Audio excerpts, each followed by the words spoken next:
আসসালামু আলাইকুম। রাত প্রায় শেষের দিকে, এখন ঘড়ির সময় বাজতেছে প্রায় 3টা। ছোটো ভাই ঘুমায় ঘুমায় ডিম মিশিংয়ে দেওয়ার জন্য কেস করতেছে।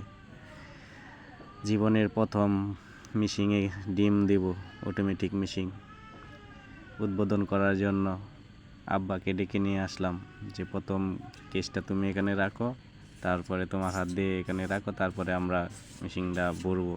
আব্বা এখানে রেখে দিয়েছে, আব্বা তো আর রেখে ভরতে পারে না, নিচে রেখে দিয়েছে। তারপর আমি এখান থেকে উপরে রাখছি। রাত প্রায় ওই সময় 3টা-4টার মতন বাজে। সারা রাত কাটাইয়া দিছে এই মিশিং নিয়ে। এই মিশিংয়েও ডিম কেমনে ভরবাম, কেমনে কি বুঝতেছিলাম না প্রথম তো, তাই অনেকটা কাটতে রয়েছে। এটা কেমনে ভরবাম, ডিম কি পইড়া যাইব কি না এটাও ভয় লাগতেছে। এত টাকার ডিম কিনে আনছি, তাই ডরায় আস্তে আস্তে ভরতে মোটামুটি লাস্টের দিকে ভালোই অভিজ্ঞতা হয়ে গেছে। কেন মেশিনটা ঠিকঠাক কাজ করতেছি না, মেশিনে কী করতেছে না করতেছে সব কিছু ওকে কইরা চালু করতে প্রায় 3টার মতন বেজে গেছে।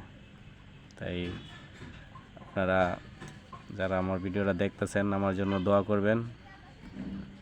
কোয়েল পাখি লাগলে আমার সাথে যোগাযোগ করবেন, আমি ইনশাল্লাহ দিতে পারবো।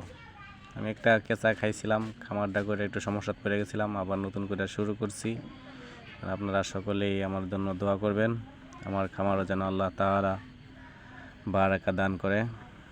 আপনারা সকলেই আমার জন্য দোয়া করবেন যেন আমি আবার খামারটা নিয়ে সামনের দিকে আগাইতে পারি, আমার মেশিন দিয়ে যেন আমি ব্যবসাটা করতে পারি, হক পথে চলতে পারি।